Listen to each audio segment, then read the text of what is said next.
Look at this lesbian. Mic check. Let's hit record. Don't cut off till they say my Here name, we Pam. go. I will not. Hey, bro. Hey, bro. Here's a problem. We talk it out from the couch to word of mouth. Nikki Payne with the side eye look. Guitar in her hand like she writing a song hook. Anthony Walls up cracking them jokes. Whole room leaning. You can cut it off now. AC got stories for days. Funny comedian and knows how to play. Cut through the spin, bring it right back. March through the 100, straight spitting facts. Means what he says. His jokes will leave you dead. Here's a problem. Yo, what's happening? Yo. Welcome to Here's the Problem. Maestro and the fam. I'm Maestro Clark 100%. Who we got in the house? I'm Nikki Pam. What up, though? Your boy AC. Hey man, who is that nigga they got on the AI version of me that's on Here's the Problem? And he don't look shit like me. I hate my picture too. We might have to revamp it. It's the AI version of all of them. That's our son. Like y'all. Hold on, we didn't let Wanda introduce himself. My fault. Go ahead, Wanda. What's up? It's Anthony Wanzer. You know what it is. I call myself the 100%er now too. I don't know what that means though. The 100% is Maestro. The 100%. What was that? I remember. I've been meaning to ask you for years. What is the 100%er? It says it in the song. If you listen to the songs, it means what he said. That's what he mean. Whatever the hell I said in the song. Right. I keep it a buck. If I say some shit, I say. You're going to be getting a strongly worded letter from my lawyer calling yourself the 100% now, nigga. Now clear that up. Shit, he already typing your email in right now. He's like, oh, this nigga infringing. Hell no. Yeah, but you put yours one. You put do you write it out or do you write the number? I write the number. Yeah, see, I write mine all the way out. Mine says 100. You write out the whole 100. Yeah. Like a check. Yeah, so on my t-shirt to go around my back, it say 100. On your you got t-shirts already? Goddamn. Yeah, I got t-shirts. Yeah, sorry. We'll sell it. We'll sell it in the lawsuit. Shit. Yo. Wait, hold on, you guys. Even start? It says go on. What? Oh, it is. Okay, there we go. Oh, it just took a minute. It's just the replay. I was trying to look at it on YouTube also, and I was like, oh shit! See, you doing too much. Doing too much, Pam. You trying to watch it live while you on live? You gonna go back in time, fucking around.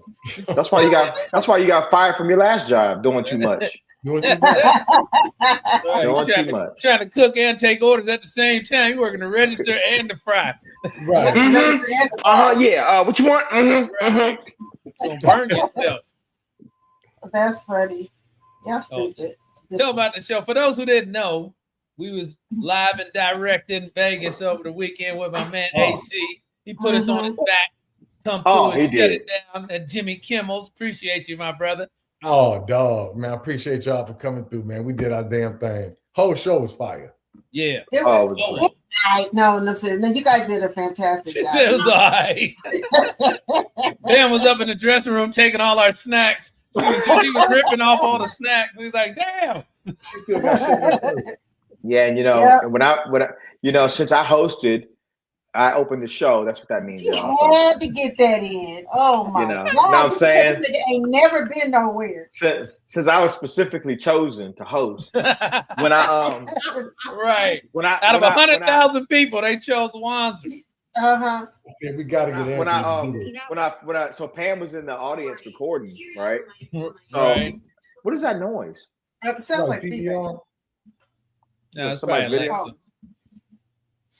Somebody about to get fired. Y'all need to speak up. Yeah, that was Alexa. Let me try to see if I can Alexa. So yeah, I do my thing, whatever. Pam is in the audience. I text, and then I go to the back. I call Maestro out, and I go into the green room. I text Pam. I said, "Hey Pam, how was it?" And Pam texted me back and said, "You got some laughs." What? Roger, why do you look like, what's that man, the Superman dude that died in that chair that had that with the crippled man? You look like that with the Oh, on That part. X-Men. Yeah, you you look like talking you about watching. Professor Xavier? Yeah, he got the wheelchair. Look. Oh You shit! look like you're in a wheelchair. Wow. Yeah, Damn. I'm Pam. sorry. Back to you. Pam, Back to you. Pam, I know you haven't had a job for a while, but this is called an office chair. Like, why they call it that? You don't know what I do. You don't know nothing about me, Negro. People work from these things. Shit. Well, for what? Oh, hey Pam, he was mad as hell when you texted him. He was offended. When I said he got laughs. You got some laughs? What was saying? You got some booze? You got some laughs. And you didn't sound excited enough. Yeah, you did exactly. Thank you. You wasn't excited enough. He didn't think he sounded excited enough about his performance. That's all. Exactly. Thank you. I can't enjoy Maestro or AC because this nigga want to do a full-on photo shoot and shit. Okay, Pam, give me walking in. Okay, Pam, give me with my leg up on the couch. Pam, give me from the side. Pam, I'm like, right. But he came from backstage. He came from off stage, man. That nigga was floating. He was on cloud. Now he was on level 10. Right. And then he got that text from you. He was just sitting there like, I can't believe this bullshit. I got some laughs. I kept repeating it. Screaming, laughing. Right. They ain't come to see UAC. They came to see me. That's what he told me. Right. Anybody come to see UAC? I said they came. I said they came to see you, but they discovered me, nigga. Right. Oh God, that's funny. Pam must not have seen my whole set. Some laugh. She must not have been watching. So out of they did. Oh, so you guys did what? Friday and Saturday, 4 shows. Out of the shows, which ones did you guys? For me, for all like to see the 3 of you, the 3rd show was the best. 4th show, you should have never ate them ribs and shit. Oh, yeah. Food. Y'all niggas energy. It wasn't bad or nothing. I'm not saying that at all, but it was. You could just tell, like y'all niggas was like, woo, low energy. Fill a nigga up with ribs, then push him on stage. That's a bad idea. Oh my God, dude. Too much meat, nigga. I was tired as fuck. You know, I don't want to come out the wrong way or nothing, but Pam, you were in our room. You know how tired we were. Yeah, you know what? No, am I lying? It was for an hour. Don't try to make it like I slept there. Or yeah, I mean, yes, it was for an hour. That's all we paid for. Damn. I hate him. You can get anything in Vegas with the right amount. Right. What we gonna do? What we gonna do with you for 2 hours, Pam? The other hours you could have cleaned up. Right. Shit, me and Wanzer was walking around the hotel like the Rat Pack. Nigga on a smoking jacket and shit. We was chilling. We was like Sammy Davis and Dean Martin in that bitch. That's funny. It was a good time. Hell, man. Yeah, what's up, chat room? We got to say hi to the chat room. Look at all them faithful people in there. Look at that. M Willie, how do you say that? Omni 999. Yeah. What is an Omni? What is that? Anybody know? It's an old car. It's an old car. Dodge Omni. Dodge Omni, yeah. I doubt if that's what they was thinking about, but hopefully not. That's like Vegas 626, nigga. Right. Old car you can think of. I think that's how many miles you're gonna get out of it for the engine blow. 999. Right. Right. You guys, please do me a favor right now. I know y'all just sitting there. Can you please like and then make sure you subscribe and then comment if you can, because that really helps the algorithm and it helps us get out there. So please like, because I noticed that nobody is. I mean, I know people are watching, but I noticed that nobody's actually hitting like. So I don't know what we got to do in order to get you the Omni for omnipotent. Oh, you all knowing. Right, there you go. That's there what you go. You got to be specific. You got to be specific. We have a black audience, so you got to talk black to them. Look, y'all, take your nigga finger, and hit the motherfucking like. And subscribe, niggas. God, dog. Your nigga finger, damn. Subscribe too. Yeah, because if you black and you got a finger, it's a nigga finger. You think the white man person finger? Either one. No, if you do this to a white man and you yelling at him, what's he gonna say? He's gonna say, "Get your finger out of my face." Get your finger out of my face. Well, he might say that to you. He's gonna say, "Get your finger out of my face" to me. Shit. As soon as he get the nigga part out, I'm gonna be done broke his neck anyway. It's gonna already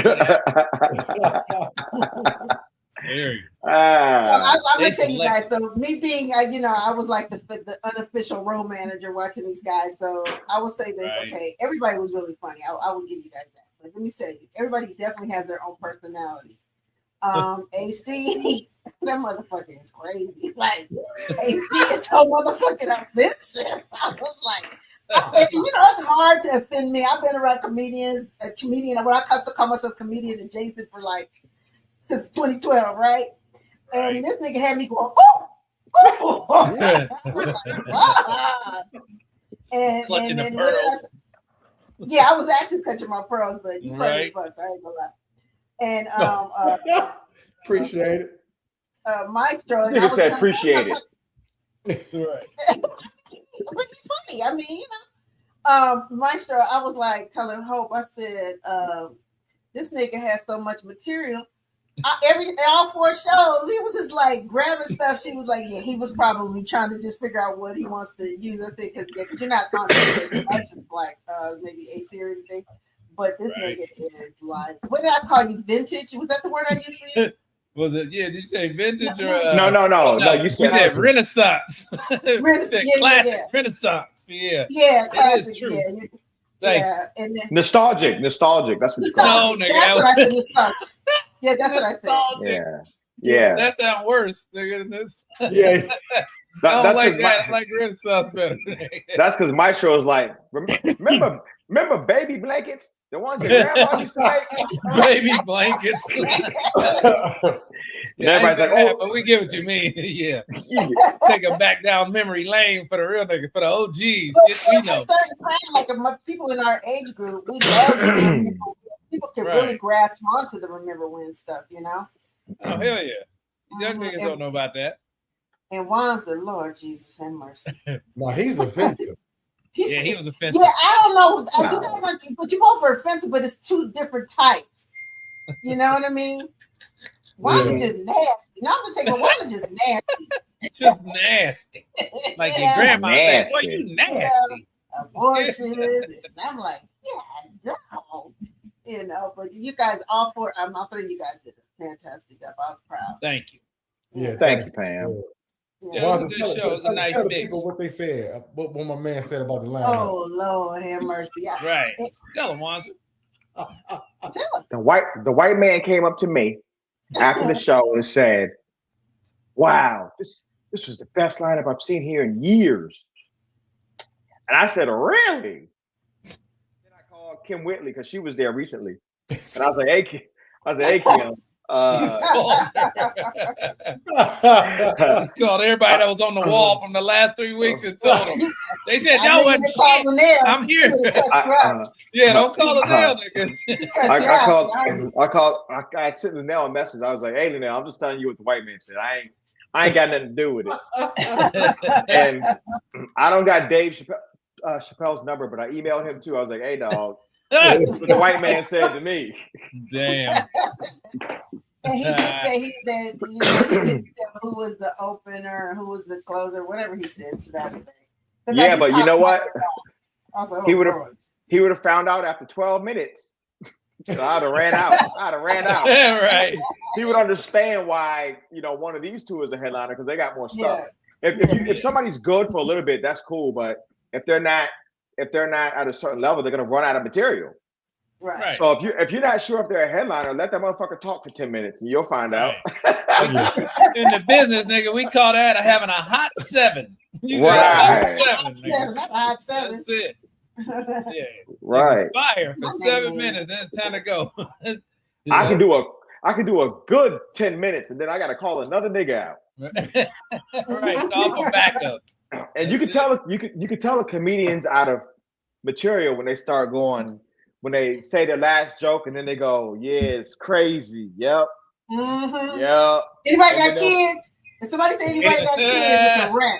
Anybody got kids? That or one time I ran out of material and I couldn't think of nothing. I just started. I said, I was like, yeah. I said, yeah, and I looked out. I was like, I went like this because you can't see because the light's in your face. I said, I couldn't think of nothing, nigga. I said, anybody got on a turtleneck? Anybody got on a turtleneck, nigga? Wow. That's all. Let me wrap it up. Wait, and the show 4, then Wanzer, he was really feeling himself, was he not, y'all? Oh my god. Oh yeah. He would get off. I mean, that's not even my job. I'm backstage. I'm like, okay, because what happened was we started late, and then so they had another show. They had another competition at 11:30, so it really cut into AC's time. Wanzer, I was like, let me get the fuck out here. I had to go out front and show this nigga the light. Like, he started introducing AC 3 times and stopped and went into a joke. I was like, okay, but only by popular demand. Because I asked the crowd, I was like, y'all ready for your headline? And they were like, yeah. And then I said, my brain, I didn't even mean to say it. My mouth said it. I said, y'all want one more? And they said, yeah. Right. 300 people. Yeah, they said, yeah. Right. Like, crowd, blink if you want me to keep going. Just blink. Right. The crowd roared, yeah. Oh, and I peeked behind the curtain. I said, AC, they want one more. Give me 1 minute. Give me 1 minute. Give me 1 minute. Give me 1 minute, dog. Yeah, no, but AC was very gracious with giving up some of his time. He ain't making a big deal. He was like, hey, nigga. That was after I ate all that meat. I didn't care at that point. I know. I can tell when you start, because you have a very solid, and when you say, fuck it, I'm just gonna do some crowd work. Hey, what's your name? I said, this nigga time. This nigga, and you did it when you were about 15 minutes left. I was like, oh, he's sleepy. Him sleepy. I was to a barbecue spot, you guys. I forgot it's John Mull something killed barbecue. John Mull's Roadkill Cafe. And and it's like this ranch in Vegas and stuff. So the niggas had ribs. And I don't even eat that shit either. I was just being nice. I was tired as fuck. Mac and cheese and all kinds of shit. Yeah, my wife almost tapped out there. Remember on the drive home, I was like, y'all be mad if I don't. Right. Pam was dozing off on the way home. She the one took her. She passed out. I was like, I don't want to go no more. Right. I was so tired. Damn. That was awful. Now I see why comedians don't usually eat before a show, or at least a couple of hours. Tired. Yeah, the real ones don't. Some niggas don't give a damn. They don't have no ritual. The raggedy niggas do whatever. Well, I know Speedy's like that, and Hope is like that, because I'll be like, Speedy, want some of these wings? He's like, no, I don't eat before a show. I was like, anyway, now I see why. Right? Yeah. Man, that food, let me tell you something. We was walking the next day when y'all left, we stayed a day, another day. And me and my wife was walking, and we got over there, and she said, this is where we got that food from. And I looked around, I was like, what the fuck are you talking about? No food. It wasn't no restaurants or nothing. She said, that's when Wanzer came and brought us the food right here. I was like, nigga, you that greedy? It was that good that she remembered when he dropped the food off to us.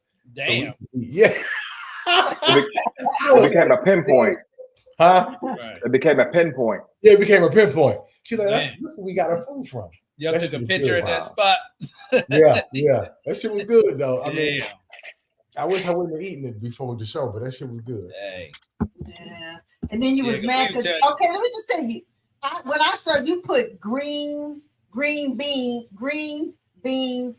I think did you say mac and cheese or whatever you said? Yeah. But Wanzer brought back green beans. Green beans. I saw green beans too. And so I said, why do you want green beans? And then we got back, he was like, I said greens. And we were like, huh? But I showed him your text in the car. He's like, nigga, I said greens, not green beans. I was like, yo, niggas, he had a comment between you two niggas just smashing. Niggas didn't look at the English language on the shit. Right. It was a comment. Green beans is different. I thought you wanted green beans. I thought green beans too. I did. Because I can't imagine a nigga wanting Thanksgiving food on a regular day. So I thought he said greens, green beans, not green. I thought that was weird too. I was like, why is it that's very white of him? But okay, whatever. Very white. I should have put beans, greens. Yeah, right. yeah. Or baked beans. No, You baked beans. You should have put them together at all. You should have put greens, mac and cheese, beans. Yes. Yeah. Greens, mac and cheese, beans. Well, you gotta say collard greens, then they know. You say collard there greens, you go. Ain't no way to confuse collard greens. That nigga would have been like, put some collard greens in his green beans. Right. Right. He talked him out of it. He's like, no, he want green beans on top of collard greens.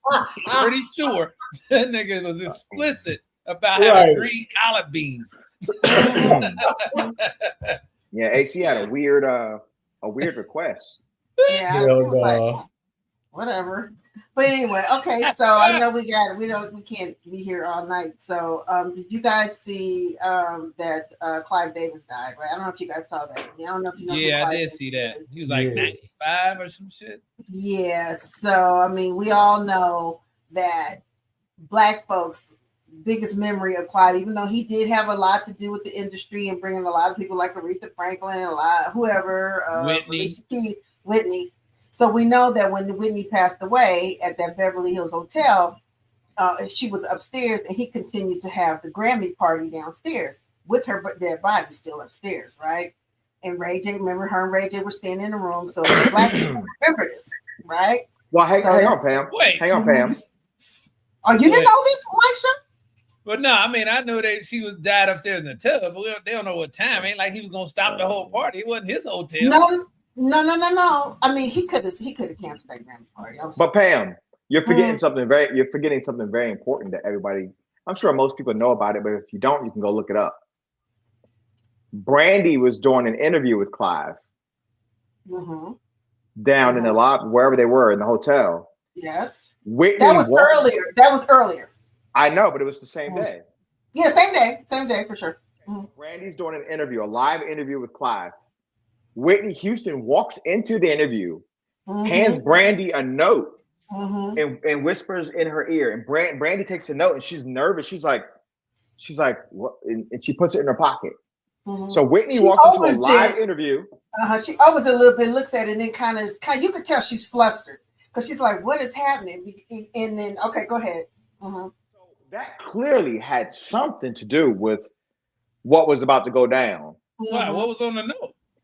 We don't know. We never know. Oh, shit. Because what happened was in the middle of the interview, right? So Whitney comes in and she's you could tell she's trying to distract Clive from Brandy and what her slipping the note. And so she's like giving him a hug and, oh, I love you, I love you. Oh, Bobby Christina's here. She brings Bobby Christina in, and Bobby Christina's like, she's like, say hi to your whatever she calls him. Your godfather. Your godfather, yeah. And then, and she's like, oh, But then Brandy, you can see Brandy's face like, what is happening? Yeah, Brandy's like her interview. She just Brandy's like Brandy's interview basically. But whatever. With a note though. Let's not just. She didn't just go in there. She passed or something. Right. The note said, because I looked it up. The note said, "I want greens, beans." I looked it up. And beans, greens, beans. No, you got the wrong thing because they actually had that out too, right? I saw that one. That wasn't it. The note actually said, you can look it up on ChatGPT because Brandy was getting ready to perform. The note said, "Don't eat nothing." Before your performance. Before your performance. Right. But the time frame is crazy. Because if she was already doing an interview, is she going to be in the tub after she passed it a note?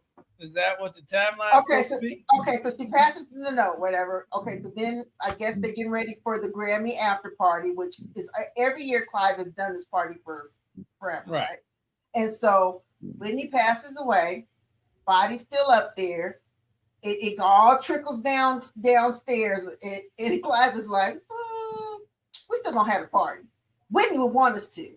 Now switch to people at the party like, wait, her body's not even, it's still upstairs. Like, it's just inappropriate to party and to continue on. They really should have. It wasn't her party though. It was the record label. What?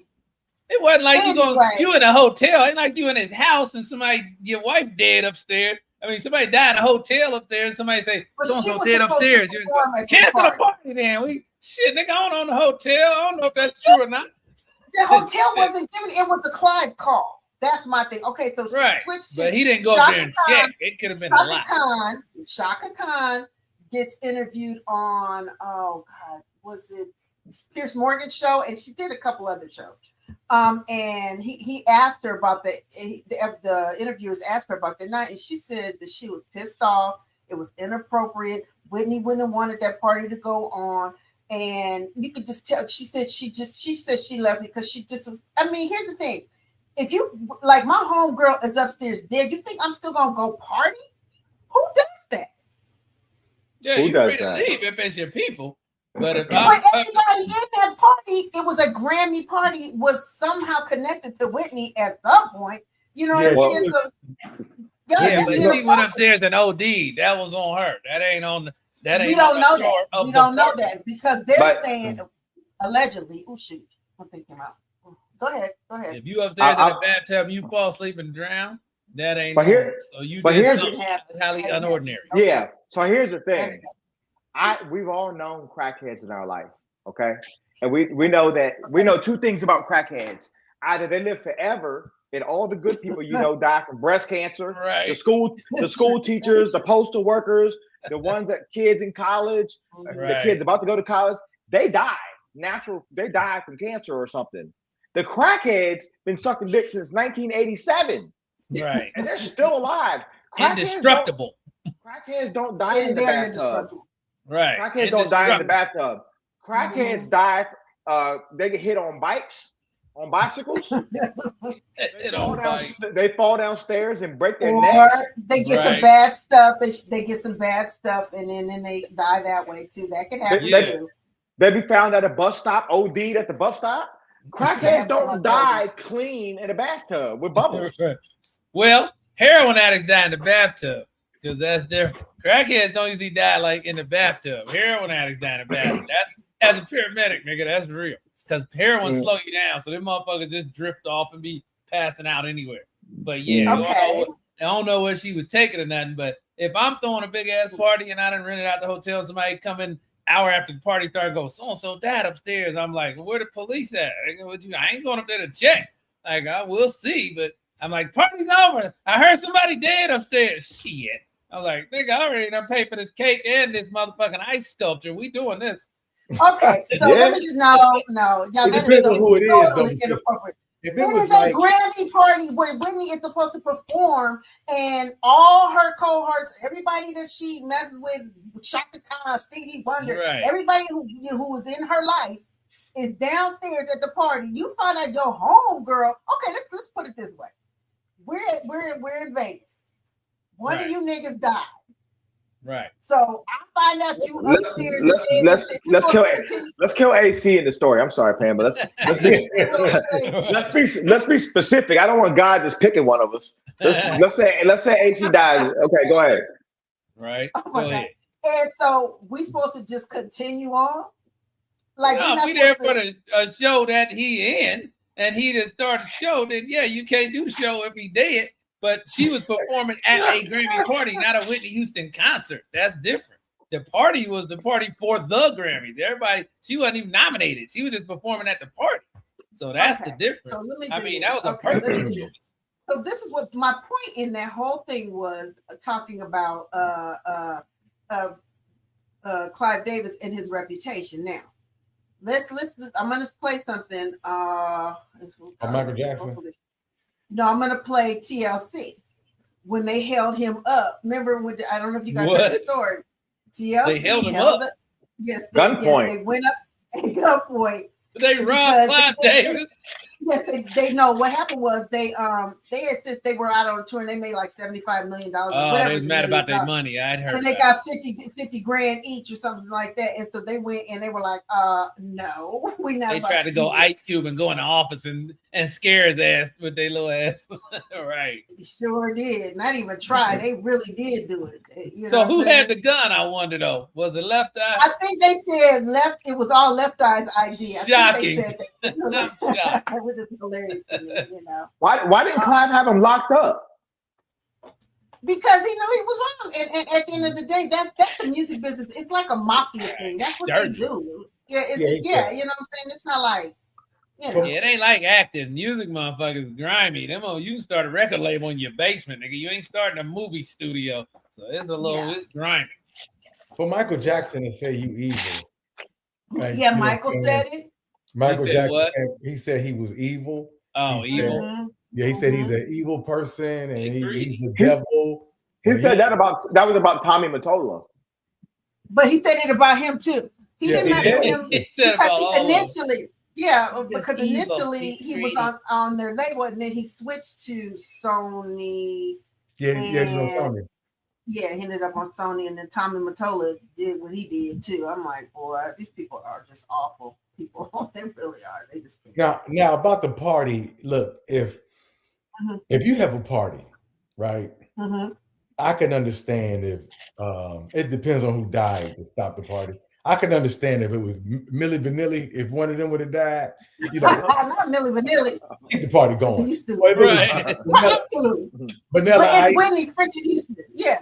Right. You know, keep the party going. But it was Whitney Houston though. You know what I'm saying? And at a point in their career, she was the golden child. Yeah, she was the golden goose for the label for a minute. And she made him hundreds of millions of dollars. A lot. So but I think it also depends on how you find out. Now, if you downstairs in the party cracking and all of a sudden the paramedics come through pushing the gurney, you're like, what's that? What's you over there doing a running man? What's going on over there? Like you go, all right, everybody shut it down, turn the music off. Something doesn't happen.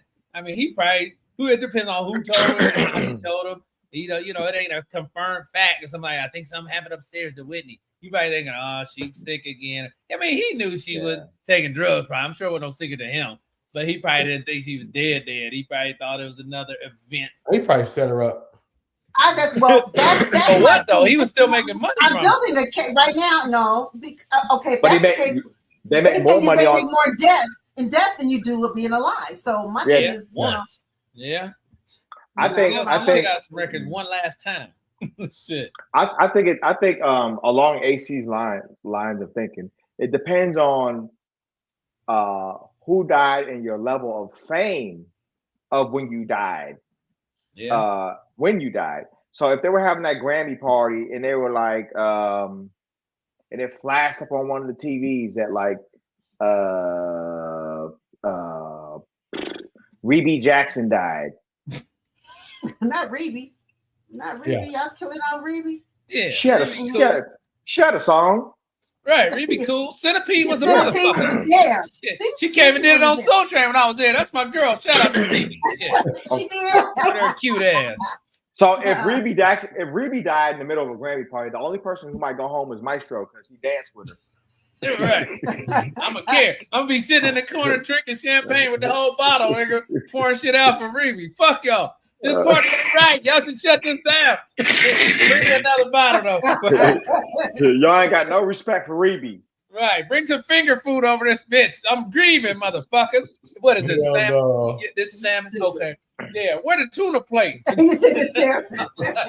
You wrong for that. Hey, I'm gonna just take it upon myself to properly grieve. I ain't gonna expect everybody to grieve, but damn it, I'm gonna respect Rebe's hustle. Then I'm gonna go dance again. Because it depends on who the party is for too. Like if it's for somebody else, I mean, you ain't really shutting down a party for somebody else because you heard something happen upstairs. Like the hotel's the issue for me though.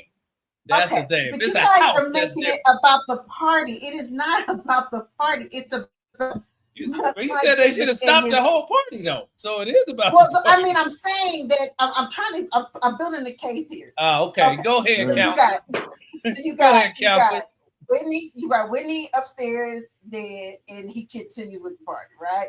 You got TLC, which I'm going to play this TLC clip, and you guys can see what he did. What year was this guns, from? the whole shebang. Yes, yeah, it was like that.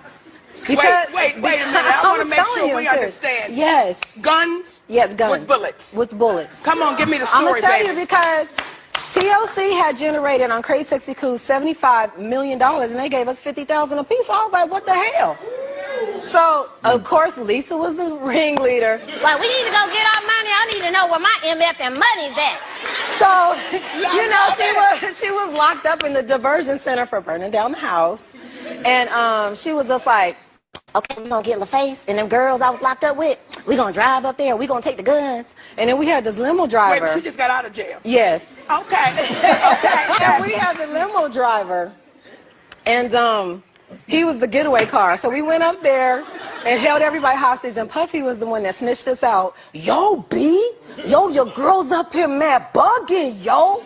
And I was like, oh, Puff, why you gonna snitch us out, dog? But he called it, yeah, because we kicked him out of the meeting. Well, wait a minute. Puffy, mind your damn business. Okay, go ahead, Sugar. Oh, my God. But it was rude. We interrupted Puffy's meeting, you know, and he was having a meeting. And Puff was like, I'm sorry, but we really got to handle this, dog. We need to know where this money at. You know, because we were getting sick and sweating and, you know, we was like really working hard for this money. Yes. And we wanted to know who the hell had our check. Okay. All right. So that's that one, right? And then, so let's switch to, so now the BET Awards is this weekend. So Jermaine Dupri, when I tell you he got lit up on social media, says he believes that the BET Awards should do a tribute to him, to Clive Davis, and when I tell you, he should have pulled that post down the way he got lit up so bad. So what he believes that the BET Award should do a tribute to Clive Davis. Oh. And Who said that? Who said that? Jermaine Dupri. Okay. I'm like, this nigga is the worst. And let's not even, again, thank you for reminding me, Omni. And let's not even talk about the Diddy of it all. And during the trial, we find out a lot of the stuff that Diddy did. Guess who he learned it from? Clive Davis. So my thing is that it's not like he's like a good person. Yeah, maybe he has done a lot for the music industry. And not even maybe, I'm sure he has. But it's still the person behind that. So do you guys think that they should do, just because it's business and he's done a lot for the industry, do you think the BET Award should honor him? Hell no. Hell no. Yeah, it's just like my man. What's my man name? That started Good Times. Norman Lear. Norman Lear. Uh-huh. He stole everything from a black crackhead. Yeah, he did. Or he stole everything from a black writer who later became a crackhead. You know what I'm saying? You steal all of our ideas, you steal all our money, and then you come up and become billionaires. Hey, I don't mean to cut you off or nothing, but Norman Lear was my friend. And I'm not gonna I am not gonna let you talk about I'm not gonna let you talk the creator of Good Times. Use that picture for something that on speed dial. He can wait. I want y'all to look at the creator of Good Times, okay? He's the thief of it. Sanford and Son. I can't let you talk about this white man like that. He was a thief. After he took that picture with you, he sanitized his body. He said, oh no. He said, oh no. I said, what's wrong with you? He said, I've been niggified. Nigga touching. No, he took the picture and said, yeah, bring around the blue Bentley, sir. He's like, oh, sorry about that, buddy. He's like, yeah. He's like, all right, go on, AC. Yeah, so they steal from us, you know what I'm saying? And then they come up and because look, TLC, they was huge and they made 50 grand each, and my man made all this money. I mean, they should have used those bullets. Damn. They should have. I agree. Shit. You know, I mean, you up there, this is our life. Look, this is our livelihood. We the only reason we all three went to Vegas, we love what we do, right? We actually took time and created these. Okay. We all took time and created these jokes and came up with these concepts because we love what we do. To have somebody come along and say, I'm going to help you and steal our money, you know what I'm saying? They deserve nothing less than a bullet. Mm. But I mean, it's also like, you know, when I'm sure somewhere in a deal, you got to read through that shit. A lot of brothers back then didn't have an attorney look at a deal and shit. So a lot of that shit was already in the deal. They just like, fuck it, let's take this deal and get this money. But then you don't realize they did. They had what was called a production deal. And you so basically the artist signs to the producer signs to the record company. That's what I had with Jimmy Jam and Terry Lewis. So and I think I told the story before on the show. When we finally got the deal and we got the paperwork, I took it to Ron Sweeney, who was Eazy-E's lawyer, and he told me, Pam, you're on here you got to do 5 to 8 albums. You will be broke the whole time. He said because they are getting the money. He said, do not sign this record deal. Now this is Jimmy Jam and Terry Lewis, the height of their Janet. Control and all that, and he told me not to sign that record deal, and I didn't. And he said, "I will get you guys a record deal," which he did. Okay. Yeah. So how long did it take for him to get you one after that? Not that long. We were going to be signed to Capitol Records, and then the guy who was, I think his name was Skip somebody, and then the guy he got let go because that's the thing about this business. Somebody would come in, and so he got turnover every 2 years. Them niggas gone. And so we were in the middle of that turnover. We were in the middle. Pam got signed, but by the time she got signed, the funk was over. Pretty much. The funk was defunctified. So they had to go into classical. they were electro boogaloo. They were doing the boogaloo. But plus, the deals, they try to get, they gonna get paid off you anyway. The motherfuckers ain't worrying about your fucking tour dates yet. They like, oh yeah, the artist, you make the tour. Because the only how artists is gonna get paid is touring and merchandise. They ain't counting that. Records. And they gotta recoup everything.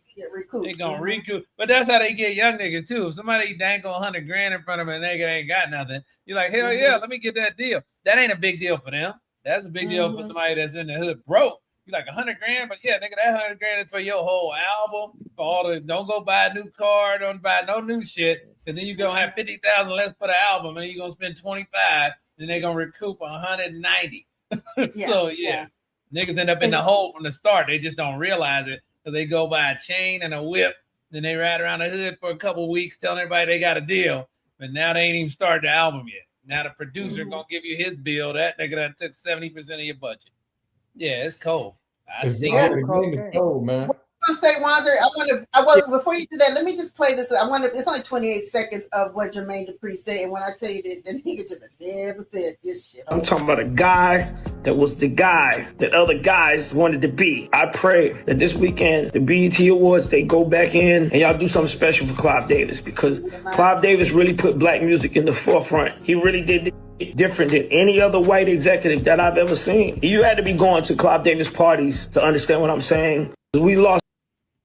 See, and that's what they always worried about, the parties. I'm like, nigga. I don't think that's what he meant. I think he meant you had to see that it was all black people at the party. He's right. We're not negating that.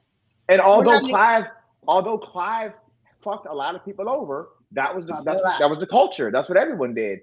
But he also put black music on a map. Yeah, he put them on.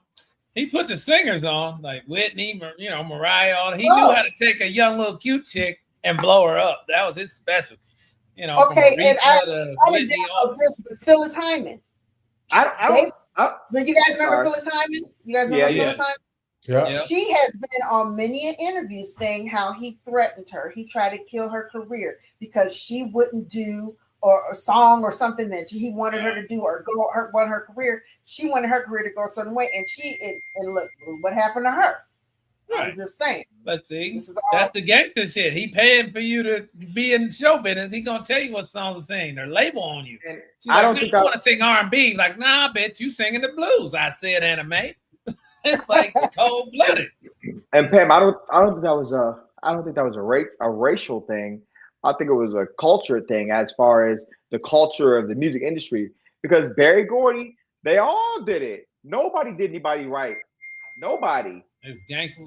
Well, I mean, Prince, if it was the same way. I will say that Prince was the same way. Oh yeah, Prince was cold. If it wasn't a racial thing, he wasn't playing. If it wasn't a racial thing, I don't see too many white artists saying the same thing. You know what I'm saying? True.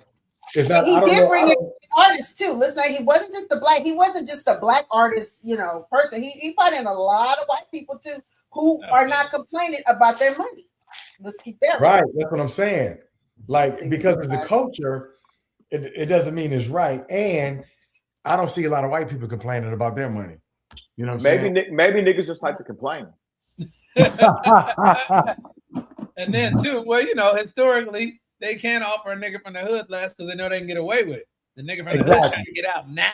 You can offer this nigga 100,000. You're gonna have to offer the white boy from the good family in the good neighborhood 250. Right. You know who he discovered? Janis Joplin. Janis Joplin. Now, yeah, that's exactly. huge. But she was another druggie too. Yeah, she was a little hillbilly back in the day, but she had talent like a motherfucker. But hey, he had, like I said, he had an eye for female talent. That was his thing. He knew how to get what he wanted out of them. And yeah, they got a career. They blew up. But then he was like, well, I'm gonna make more money than you, but I'm gonna make sure you get to be a recording artist like you wanted all your life. That was his thing. I gave you a dream. Now you give me your money. So I'm gonna give you enough to not be broke, but you ain't gonna be actually super rich either. Yeah. Okay, so I'm gonna give you guys some white ones that he's done. Bruce Springsteen don't seem to be broke. Billy Joel don't seem to be broke. Aerosmith, Chicago, Pink Floyd, none of them don't seem to be broke. Yeah. Santana. So it does seem like it does seem like a race thing. Yeah, it does. They offer niggas less. Oh, you know who else? Who said that she thought he was evil too? Kelly Clarkson. Damn. That was another one. And so Kelly Clarkson, that's what.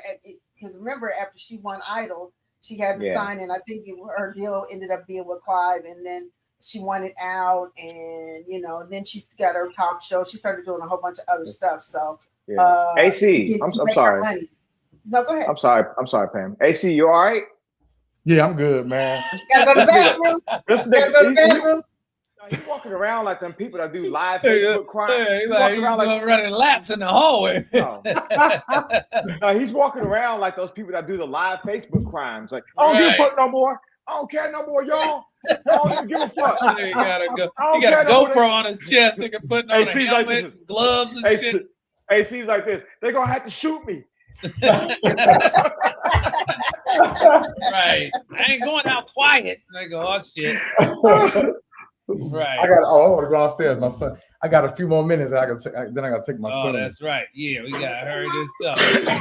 What you got to do? What you got to do that your son has to end our podcast? I can't be famous. I can't be famous because your son wants to go outside and play. Wow. I know, man. What is this? Watch out, boy. Wow. But to wrap up Pam's good point, the music industry is dirty. That's the summary. So is acting, but acting is a little harder to control from street niggas because you gotta have so much more to get in. But just like Omni said, should I rather be an actor than a singer? I started out rapping back in the day, but yeah, that's when everybody want to be a rapper. What was your rap name, Maestro? Uncle Maestro? What was your rap name? Yep, Maestro. Yeah, because I was DJing in college. So actually in college it was cool. But then I switched to Maestro when I started doing comedy. So yeah, it was already Maestro. But yeah, rapping was grimy too. Niggas, everybody want to be a rapper back in the 90s. What kind of rap did you do, Maestro? Like You know he had to hit the rock. I wasn't that old. No, we was doing that party rap back then. Nigga, everybody was trying to spark the party. It was like, I was doing like the Will Smith and LL and them. Kid and Play. You're doing like the Kid and Play type of rap. Spark parties back there, nigga. We was getting it. But yeah, it was still nutty. It was still. You was dancing and shit too? Huh? You was dancing and shit when you were singing? Yeah, a little bit. Not as much. We were doing a little bit. He danced on Soul Train. He danced with right. I used to come down the Soul Train line every now and then, let a nigga know what time it is. Oh yeah. You haven't seen my shows? You haven't seen my shows dance videos? This nigga was dancing. You ain't seen his Def Comedy? You ever seen my show's Def Comedy Jam? Watch my show's Def Comedy Jam. That nigga does a split. Pow! Came back up. I said, God damn. That was during the joke though. I wasn't even dancing on that one. That was just for the joke. The this first nigga one could do came a out split. dancing before I started telling jokes. So that was Def Comedy Jam 1. I danced for like a minute before I started telling jokes. I was all out of breath and shit. Like, but yeah, that was from those days. That was from my. Hey, Mike. So let me ask you a question. A lot of people know you from Def Comedy Jam, right? Right. I knew you from that before I knew you from anything, right? So, about that split, were you at home? Were you at home like stretching and shit and practicing the splits? Or how does that work? Hell yeah. I mean, that was I used to stretch every day anyway. You know, I'm a martial artist, so I was already stretching anyway. But I ended up doing it on TV because that was like I did it at the Comedy Act Theater one night when I wrote that bodybuilder joke. I was like, yeah, I better stretch out. And then I just dropped down and started stretching, and then the chicks went crazy. I was like, oh shit, I better keep that part. But yeah, that happened at the Comedy Act Theater at 1 a.m. one night, and I was like, shit, I just kept it. Did you have some pants on? Like you had your stretch pants on? Like, let me get my stretch pants before my show. I had on jeans doing it too, so I had to go hard. That was back in the 90s, nigga. I ain't so wait, Maestro, you said you read. Did you have a deal, or you were trying to get a deal? What, rapping? Mm-hmm. Yeah, we had we didn't have a deal with a label. We had I had like an independent little joint, and then I started doing my own thing with my nephews for a minute. But we didn't have no major deal though. We put out a couple singles though. We put it in. I did a couple LPs. Yeah. What one of your songs on? Oh shit! They on CD, nigga. I gotta go burn them. I just found our stuff. Yeah, it's on Apple Music. There's a couple of them, I think. Yeah. Oh, it is. What's the name of the song? Shit. What is the name? One of them. God damn it! Glass House was on the radio. It was one on the radio back in the day called Glass House or something like that. And then the name of the album was Holy Water. That was the actual album that came out. But yeah, that was back in the day. You might be able to find it. It had a diamond studded cross on it. So the one of the motherfuckers that owned the label got mad because he was a Muslim. He was like, I can't promote this. It got a cross on. Like, nigga, if you don't stop bitching, this ain't no religious album, motherfucker. So that fuck everything. He didn't want to put no money behind it just because he was a Muslim. He put a cross on the cover. I'm like, ain't that a bitch? Damn. Weird little shit like that. Like Pam was saying, the music business is weird. Niggas can do whatever they want. All right, well, look, man, I gotta roll out. Okay, well, you go jump off. I gotta jump on off, man. Y'all stay cool. See y'all. I can't say next week because there's no telling when we're gonna do another one. No, we're gonna do it next Wednesday. Next Wednesday. Next Wednesday, 1 o'clock. Yeah. Yeah, you can hit us back from the convertible again. Take us with you. Like last time, I felt like we was riding in a rickshaw. That's funny. It was wind blowing and shit. We was out there. Right. All right, my social media right there, man. I'll talk to y'all soon. I'm out. Peace. All right. All right. Yeah. Well, I thought that nigga was never gonna leave.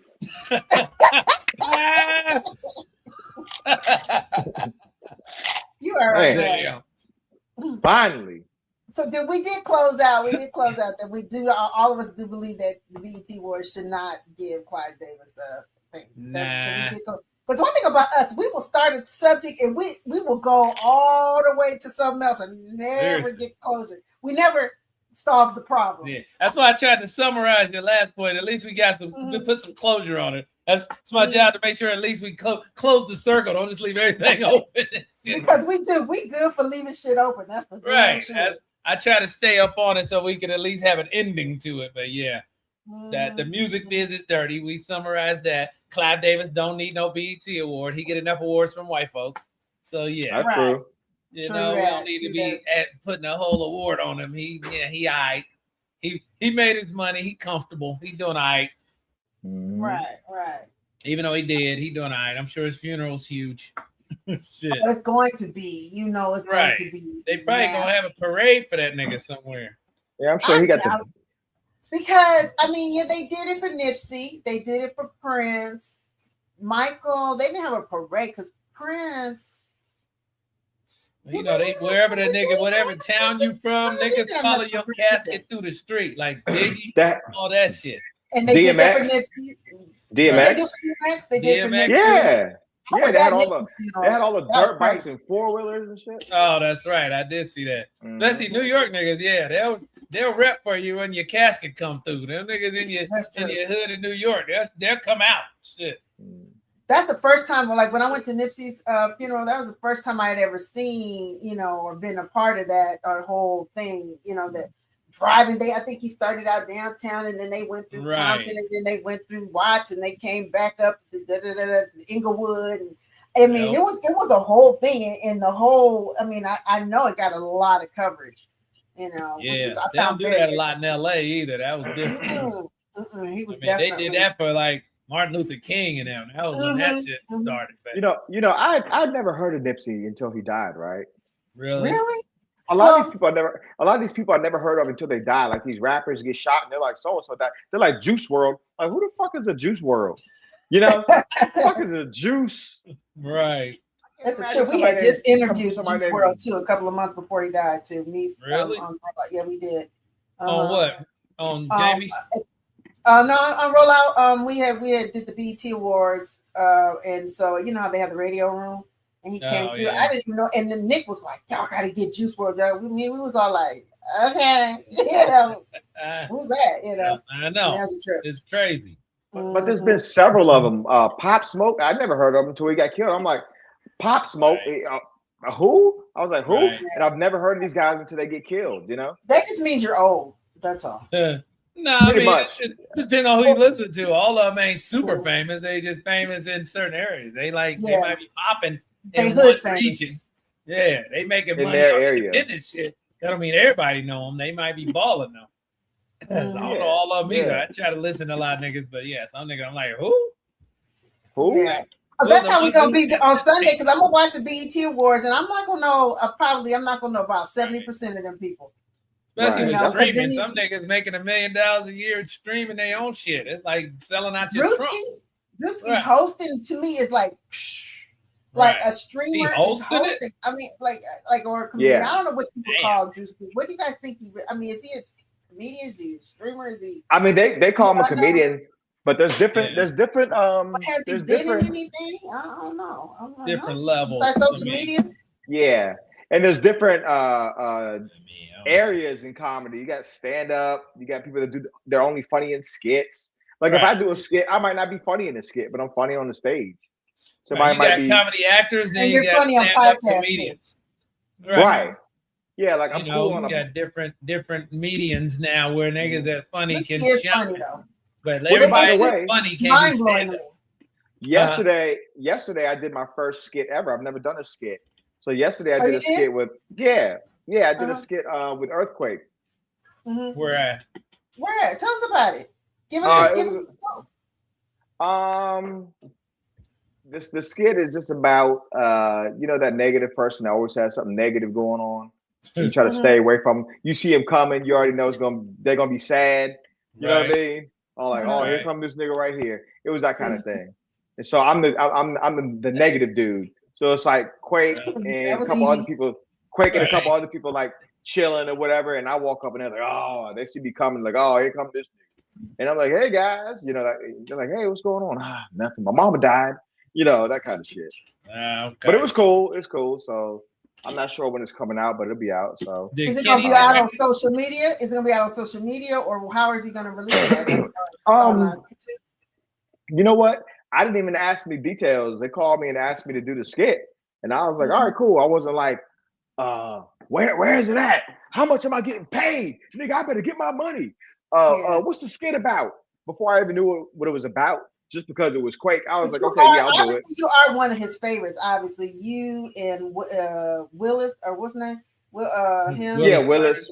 Yeah. AC, I know AC's really close to him. AC, yeah. It seems like you bumping AC's little position there. You just need to be calling you a bit more. I wish you bumping AC. They probably wanted AC, but AC was busy because AC's doing his movie. Right. Yeah. So just because I got the call, I wasn't the first nigga they called. I was the first nigga available.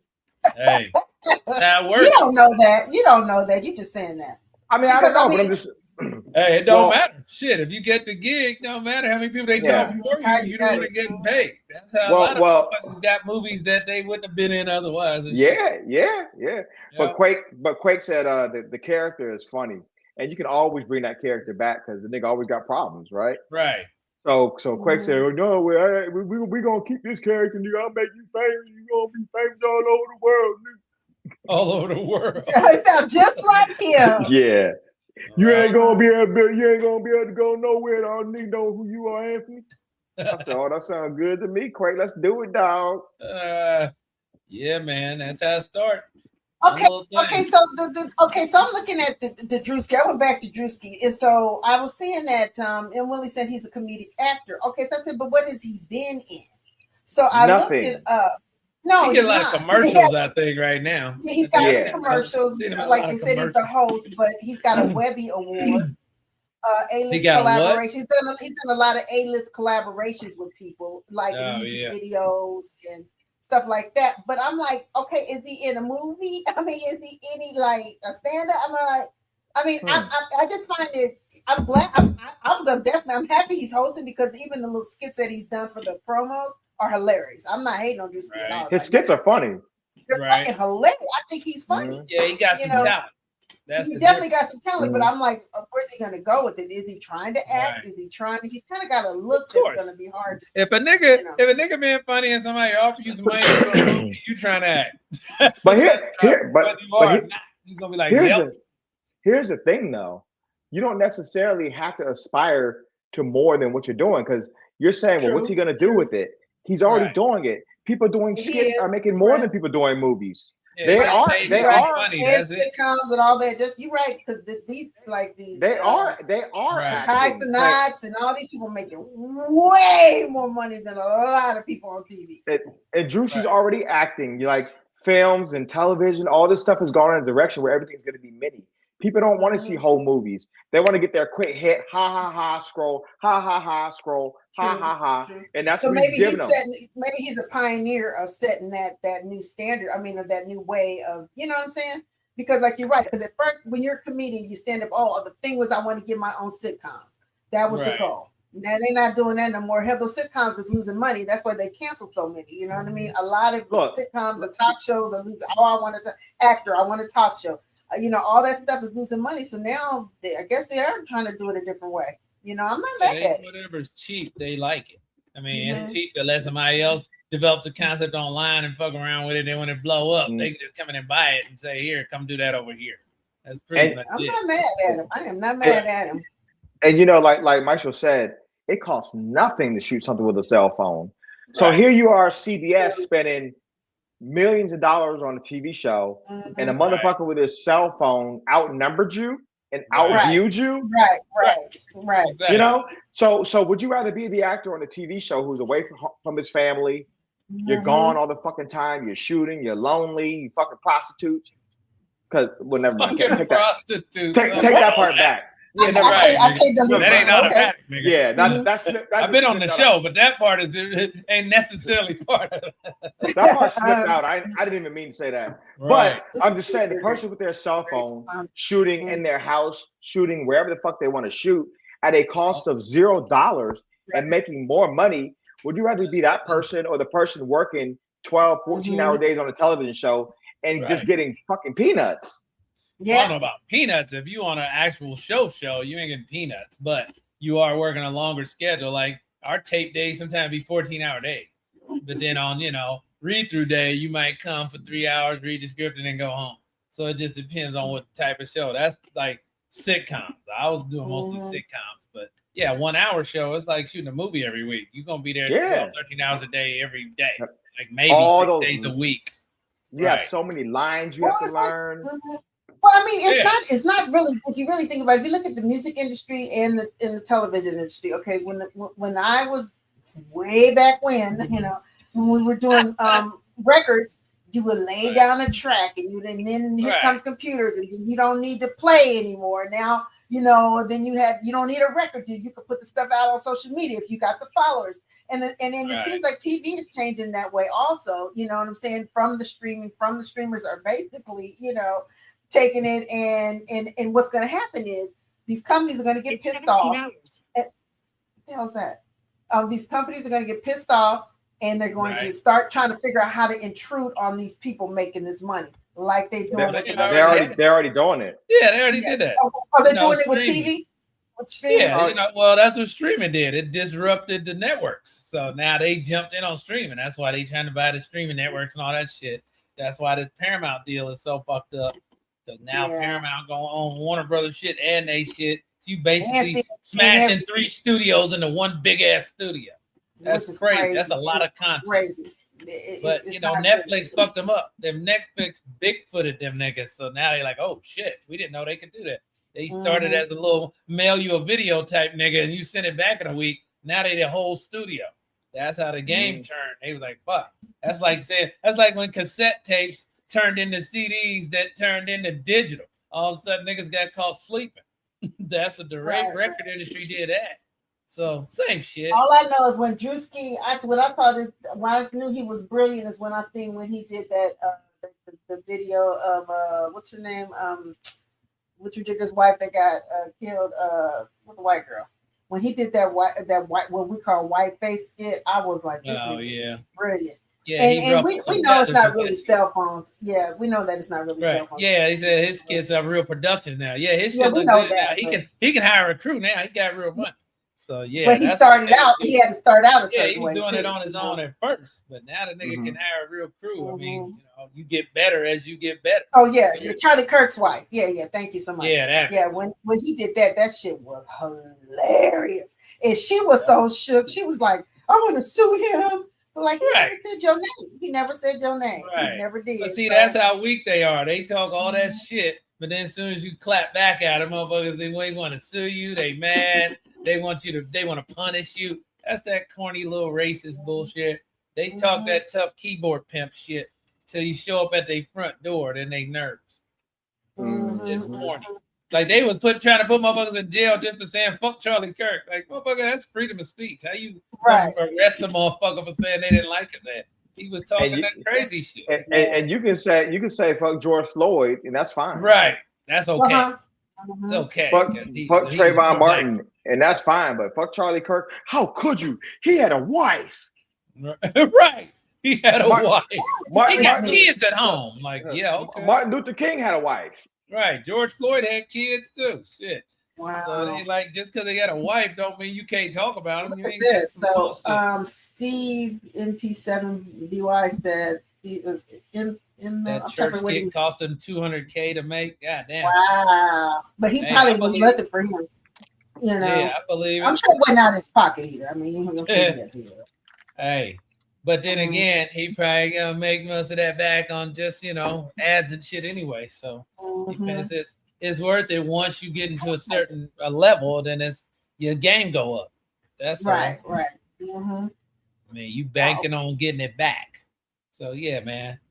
Hey, we trying to tell them, Omni. You know how it is. We dropping a little knowledge up in here. We trying to solve the problem. Plus, I ain't never been one of them inside gay niggas. If I see some shit, I'm gonna say some shit. If I don't like it, I'm gonna fucking say it. They just come with being an army officer for too long. Fuck all that. There's so much you gonna do about it. But we all know we've been out here long enough. Shit, I've been in LA 30 years. We done all seen niggas come and go and trends and shit. I remember when everybody thought they was gonna jump in comedy and have a sitcom the next summer. Back when that was the goal. That was the goal. Remember, that's when you're like, I want my own sitcom. Every white club had a Def Comedy Jam night on Wednesday night. All of a sudden, nigga, everywhere had a black night. We was like, wow, this is great. I saw a comedian move here.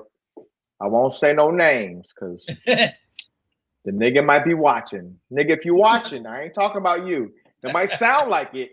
But you ain't the only one got this situation. You're not the only one that had that situation, nigga. Moved to LA.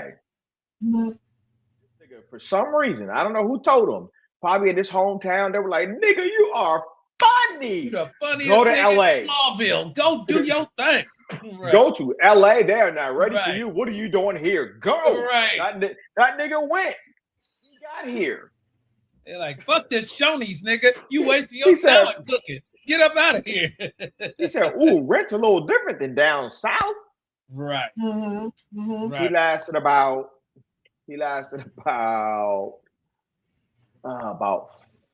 5 months. Damn. Ended up on someone's couch. Yeah. Ended up in the car and ended up having to go back home. Hey, that's 70%. I mean, when I you mean, look at LA, small margin. The odds. Right. A lot of people come out here from every state to get an entertainment, but the raw numbers is cold-blooded. Like literally, most of the people in SAG, 70-80% of them ain't making more than $50,000 a year. A lot of them ain't making enough to have a health insurance. So the average actor making under 50 G, because you got to count everybody, not just LA. You got the Brad Pitts and Denzels in the top 0.1%, but then you got real regular actors, niggas that's doing commercials every year, or motherfuckers that's doing plays. They still, just because they ain't on TV or movies, don't mean it. But everybody ain't making $1 million. The LA skews the average up. The regular actor in say, Kansas, them niggas making 35 grand. They comfortable, but they might still be driving Uber on the side. So and if you're a black actor or actress, they really don't want to pay you. Yeah, you're not getting the same as the white actors. No, and actresses nowhere near. It's like, and remember they got mad at Taraji when she came out and said that after she had did Color Purple. I mean, she wasn't saying Color Purple didn't pay her, but she was saying that, hey, my funds ain't like my funds. Because Taraji do at least 2 movies a year, a minimum. Like she always working. She should be paid like white ones. She really should. They don't pay black people the way they pay white people. Yeah, it's a different scale. They don't. Definitely. That's definitely a different scale. I remember what. Go ahead. I was going to say a white person does a television show. Right. They can buy a house. Well, it depends. Not just not immediately, but yeah. Oh, okay. Put it this way. Look how much they were getting on Friends. Look how much they were getting on Living Single. Right. Friends was living single. Right. That's exactly the point I was gonna say though too. And the same producer. Yeah, you hit it on the head. It was totally like different money. Yeah, totally. Like the year my show started at the show on Warner Brothers, fucking Friends was filming on the lot on the stage next door to. They was 1 year in. I saw them motherfuckers drive up the first season in their little beat up cars. Second season, all the motherfuckers had Porsches and shit parked outside.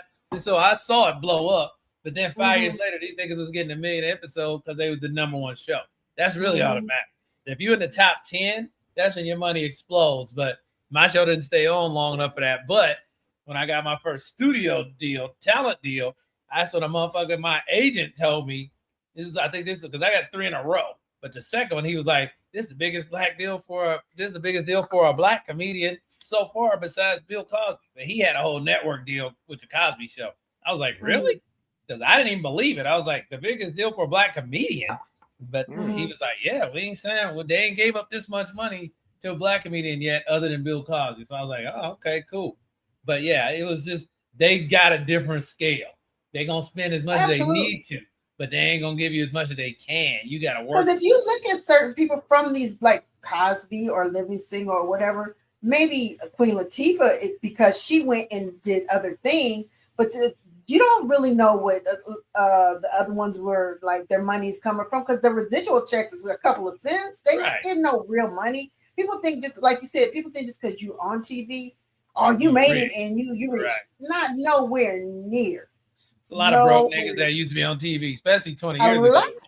Your royalties get smaller every year from acting shit. Every show is going down as they get older. That's like them niggas from Gilligan's Island still getting royalty checks too. They pay $10.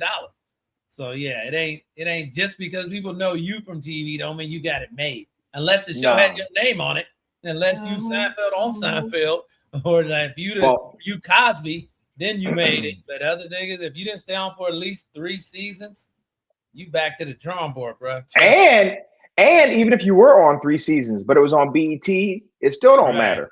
Yeah, different networks got different pay scales. BET definitely gonna pay lower than a fucking Fox, NBC, CBS. I found that out in real life. I was like, oh shit.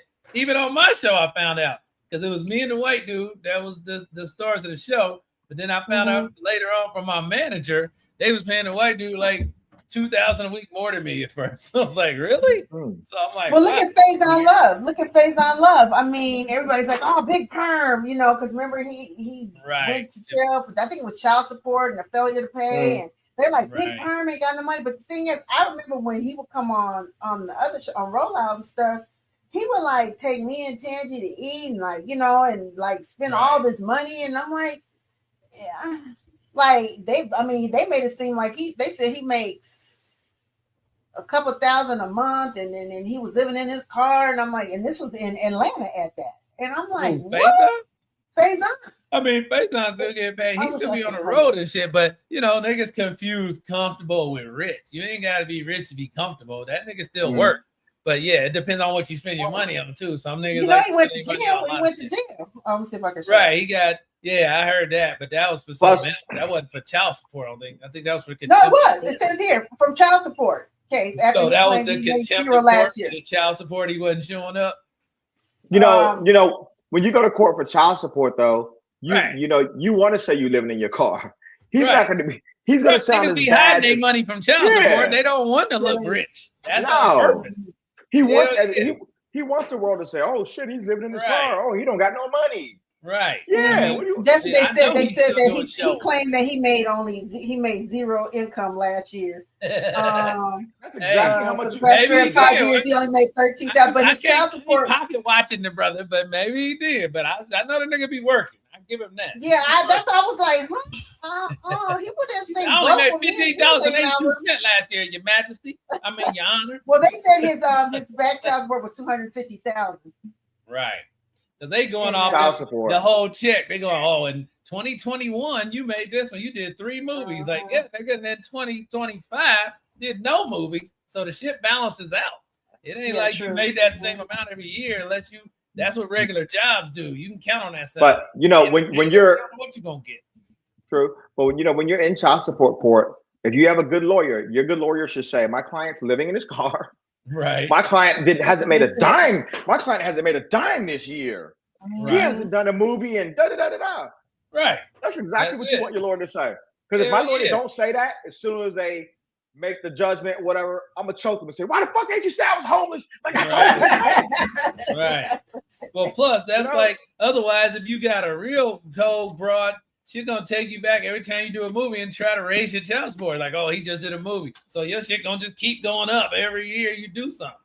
So it's crazy. You gotta just agree on some shit and be cool after that.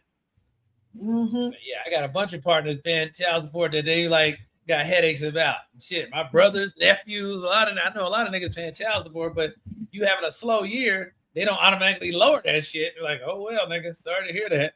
You was balling 2 years ago, so you still paying that child support, not to having a slow year child support. That's why you want to go into. That's why you want to go into porn if you're somebody like him. Porn. Oh my god! You want to be able to say. He was trying to holler at Tangy though. He really was. That was fun. Oh yeah, hell yeah.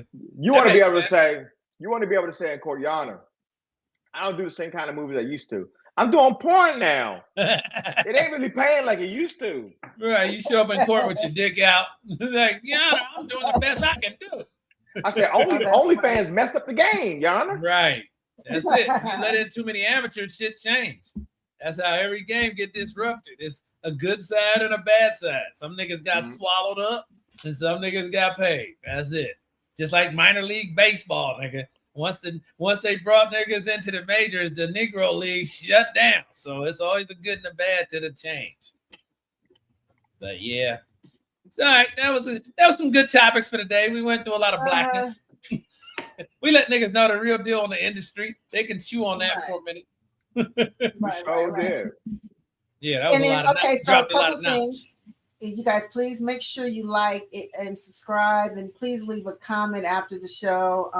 You can go down to the comment section and do that, because here's the thing: we want to be able to keep doing this, but we got to get our algorithm up. We got to get people to to view the show, you know, outside of the old rollout fans. You know what I'm saying? We need to try to grow this. So then if you feel it in your heart and you want to, you know, shoot us a little something, hold on, send it to I'm gonna do it. Mm-hmm. He's halfway honest, y'all. We trust him. We trust him somewhat. Right. That nigga better give us our money. We'll be out here with an empty chair next week. Hey, I need y'all to drop whatever you. Hey, look, you know, we like the kind of jingles. We rather have the kind that folds. And you know, we do anything for the kids. Right. Pam, put that Cash App back up, Pam. Right. Turn it into Reverend Wanzer. Get a Reverend Wanzer. Let me see if I can get some tears out. The Bible says the Bible says somewhere, I don't know where it says it, but it says give, and ye shall receive. There you go. That's right. There you go. That's right. Now there's the giving thing right there. You give it right there. Mm-hmm. God damn it, Pam. I'm sorry. It's on this timer. It's on a timer. Take the shit away. Right. You give it right there. Because you know, we do want to be able to do these shows, and also Pam's getting ready to get put out. And I'm low on popcorn. Right. Shit. And I'm getting ready to get put out too. Send us something, y'all. We $sign Anthony L. Wanzer. That's the L in there, right? You know, like Samuel L. Jackson. It just makes that's you more right. official. Anthony L. Wanzer. Don't mistake that for just any old Anthony Wanzer. I keep forgetting to do this. I have to do this at the top of the show. I keep forgetting, but I just throw it there. Whatever we said, hey man. Hey, I'm gonna do like them raggedy pastors. You know, God is telling me that somebody here wants to sow a $10,000 seed. One of you wants to sow a $10,000 seed, but you're scared. You're scared. Now you might need to dip into your investment, and you might have to ask a friend for it, but you need to sow that seed. Right. Go on and do it. Right. Jesus told me to tell you it's gonna be all right. Go ahead and sell them stocks. You gonna get it back. God told me to tell you to mortgage your house and send us something.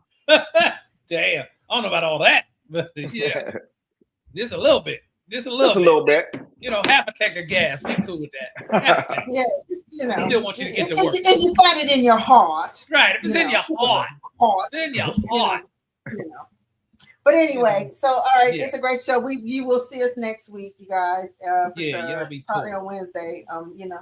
I think since the show is so new, we be forgetting. We'll be like, oh shit, is we supposed to do something? Y'all be forgetting. I'll be like, oh, it's Wednesday, nigga. Let's do this. So I'm like, I don't forget. I can't forget. I don't have the luxury to forget, obviously, or else you guys would not be on. You know what I'm saying? So well, with 4 people, it's hard too. Sometimes we just be busy, or else 1 or 2 of us be busy. So it's hard to coordinate sometimes. True. Hey, how about you schedule your stuff around that? We change the time. Niggas be like, oh, I gotta do this. You can't. Sometimes it ain't possible, but yeah, we've been keeping the same time pretty much 80% of the time. And it's hard for me to it's hard for me to keep a consistent schedule when these niggas ain't sowing the $3,000 seed like the Lord told them to. Right. There we go. Right. Niggas keep a schedule better when it ain't free. Yeah. There you go, Wanzer. Tell me. If y'all want to see us next Wednesday, right? God told me to tell. Wait, hang on. Yeah, he said Wednesday. God said on Wednesday. That was him. We'll come back, but you got to sow a $3,000 seed. He said dip into your trust fund, take it from your kids' college money. God said he don't care how you do it. Just do it. That's right. Stupid.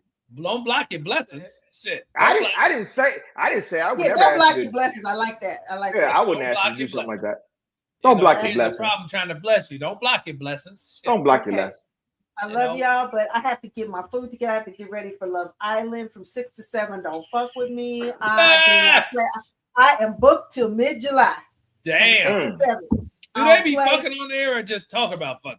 They talk about it. It's not even that. It's I don't know why, but it's 6 nights a week, right? 6. God, and so it's like a soap opera. Money off that shit. Oh my God, they got some. They send these sexy singles down there, and it's just wild. It's a crazy show, but I've been watching since day one. So, and when it comes out, I'm like, this season they got a grip of black folks too. So I'm like, oh God, they know black folks. They be popping up in LA after they get off there. They swear they lost. Everybody. Then they think they're real actors now. You better kick rocks. You better show up in a bikini with your sexy ass, because that's all we got for you. We'll come out and get your feelings hurt. But they get brand deals and like a lot of right. watches like Rihanna, a lot of Megan Thee Stallion. Megan Thee Stallion's been on it. She was on last season. What was she on there for? What was she doing? She just came in. She came to the villa and hung out with them and did a challenge with them, and then brought her bikini line. Right. But hey, it's a lot of celebrities in on this, y'all. Right, because they know they got eyeballs. That's a quick little hustle endorsement. They can show up on a hot show. Yeah. That's I'm saying Rihanna. I'm not saying she does that, but when they come off, Rihanna will give them like, hey, you can help sell the makeup or whatever. You give them a deal, But a lot of them get a lot. They do. They come off. They know they about to eat for real. Yeah. A couple of them been to the Oscars. They got the Grammys. You see them on the Grammy carpet on Sunday. Yeah. But anyway, y'all. Fuck Love Island. Let me get my information. Right. Go ahead. It's right here, but okay. I'm gonna give it anyway. You guys can follow me right there at my name, Anthony Wanzer, on Instagram. That's the only place I really go to. If you follow me, I'll follow you back, I promise. And you can check out the shows that me and Maestro got coming up because we're busy now. Maestro looks so confused. He's like, me and Wanzer going on the road. Shit. Me and Maestro are going on tour. You don't want to miss it. So if you want to keep up with where we're gonna be at, follow our Instagram right there. And we post and everything. And yeah, like Pam said, leave a comment. Actually, leave a comment in the actual comment section. Please, you guys go now and do that for me, please, because I should not see a 0. There's people in this chat, so I should definitely know y'all can like. Please. Let us know. Let us know what you like about the show. Drop it in the comments. Yeah, exactly. All right, Maestro, you want to give your information I'll give mine and then you can say you're out. I know you don't remember what you're supposed to say. Yeah, go ahead.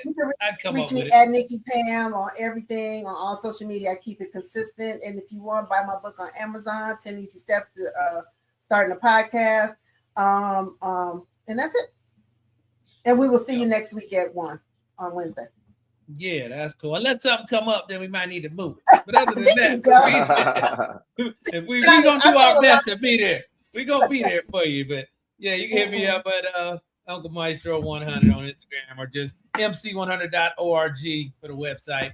Other than that, we'll be here. You got problems, we got solutions. Holla at us. There we go. Peace. Y'all stay up. Thanks for coming. We see the chat. I see you. I see.